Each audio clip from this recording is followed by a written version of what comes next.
Well, hello my fellow friends, YouTubers, and of course you all know the drill. Shh, no family. As you can see, I already have my cigarette because, guys, I need to calm down a little bit. It's not that I'm really angry, but I'm annoyed. So, let me get my lighter.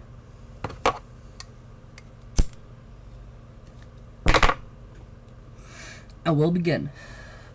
So, where to begin? This is a story about a 14-year-old kid with an IQ higher than Einstein. Basically, he's a genius. His name is Jason Barnett. He is working on his PhD in quantum physics. So a pretty smart kid, to say the least. And I just finished watching an episode of SourceFed, which talked about him, and you know, his feats are like the things he's done are incredible. I mean, he's a paid researcher at age 12. He learned calculus in 2 weeks.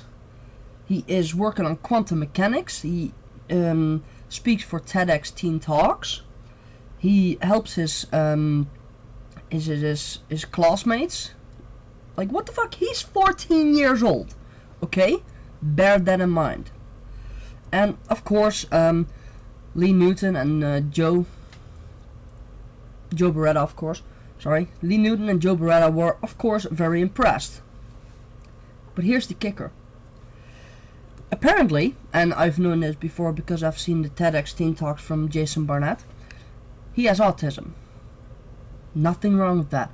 I am pretty damn smart myself. I'm not a genius, but my level of intelligence is a little bit above average, to say the least. So basically, there's nothing wrong with being autistic. I mean, if you have autism, it depends on what kind of autism you have, how your autism is being dealt with by your parents, by your environment. I'll get to that in a bit. But here's the deal. Because he was autistic, Jason's doctors basically told his mom, like, he'll never be able to talk, he'll never be able to tie his shoes, he'll never be able to do anything. Like, really, America? Really? I don't know how far you still have to go. But for me, yes, I have autism. Yes, I struggle with things. But that doesn't mean I'm a complete retard who can't do anything. I mean, for fuck's sake, I live on my own, right? I just finished peeling some asparagus. I finished boiling some eggs. I'm gonna make a nice sauce for my asparagus tonight. I have autism, yes. But that doesn't mean I can't live a life. And that is something that Jason has said in his TEDx Teen Talks himself. Like, I don't know how things are in America, so please comment down below if you know the precise details. But to me it seems like in America autism still has a long way to go. And by that I mean, you get a diagnosis, autism, and immediately people like undervalue you. It's like, alright, you have autism, you can't do this. But in my eyes, my autism, it's not a curse, it's not, okay, it's a struggle. I have to struggle harder than most to learn things. Like, for example, looking people in the eye. I had to learn it. I still have to consciously think about looking people in the eye. Making affirmative sounds when I talk to someone, like, or really. That's like, I had to learn that, and okay, I struggle with it sometimes, but that doesn't mean I can't learn it. You know what I mean? It's like, oh, you have autism, you can't do anything. I think that's the consensus by doctors in America, in the US, and I think that's absolutely fucking ridiculous. But, you know, who am I? I'm just a 21-year-old male, autistic, living in the Netherlands. I don't know anything about the US. I'll be the first to admit that.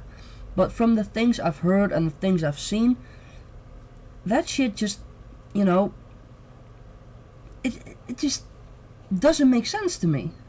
Like, okay, autism, it's not a death sentence. It's like, you struggle with a couple things, but you also excel in a couple things. Like for example, Jason Barnett. Hello, 14 years old, PhD almost. What? In quantum physics. How many of you can do quantum physics? And especially at age 14. You know what I mean? It's just... I can get so pissed off with this. I mean, yes, autism. It is forever. It doesn't go away. But that doesn't mean you can't learn. And I'll tell you why. Basically, your own attitude, your environment has a lot to do with it. I'll tell you a little story about my childhood. Back when I was young, me and my little brother were both autistic. But when my parents wanted to take us out on a little day trip, like to the zoo or anything, they never told us. And that's against the general idea that someone with autism needs to know beforehand what's going to happen. And of course, we do. I do need to know what is going to happen.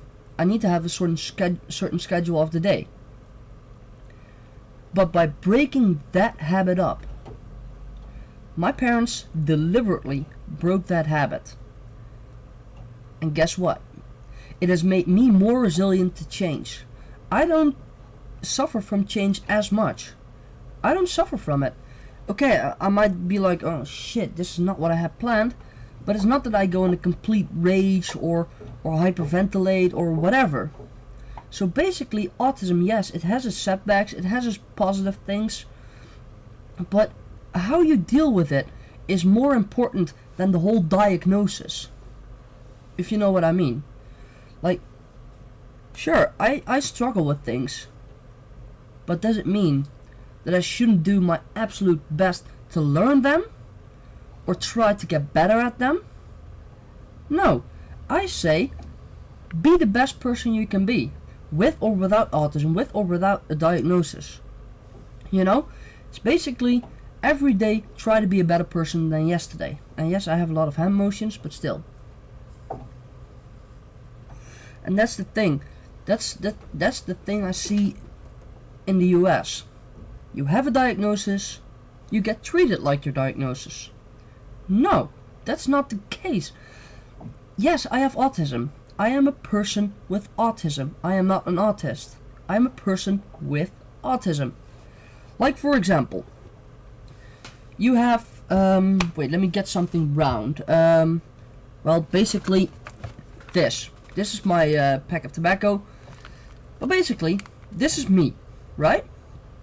You have my thoughts, my emotions, my experiences in the past, my opinions. But there's this little corner right here. This tiny little corner. That's my autism. Alright? Sure, it affects a whole lot, but it's just a little part of my personality. And I think that's that's what people often fail to see. Shh, get away, fly. That's what people often fail to see, because you have a diagnosis doesn't mean you are your disorder or your illness or whatever. So guys, down below, let me know what you think about this, whether you agree with me. You can also leave a video response if you want. So let's get on to some happier news, okay? I still have my cigarette. And that is, I have finally bought a new phone. I still don't have it because, as you can see, it's still my old rotten HTC Wildfire S. My new phone will probably arrive on Friday, hopefully. So I'm not gonna go painting on Friday. Sorry, yo, no update. But you know, I'm really looking forward to my phone. I ordered the Galaxy S3. Woohoo, Galaxy S3, yay! So yeah, I thought I'd end this vlog with a little bit of a positive note. So guys, this is me, the Hellemander, aka Wes, Western Westmaster, Westmando, or DJ Hell, saying I love you guys. And yeah, tell me down below or leave a video response what you think. Don't forget to subscribe somewhere. I don't even know where it is right now with YouTube. And yeah, If you want, share it with your friends. I'm gonna talk to you later. Alright?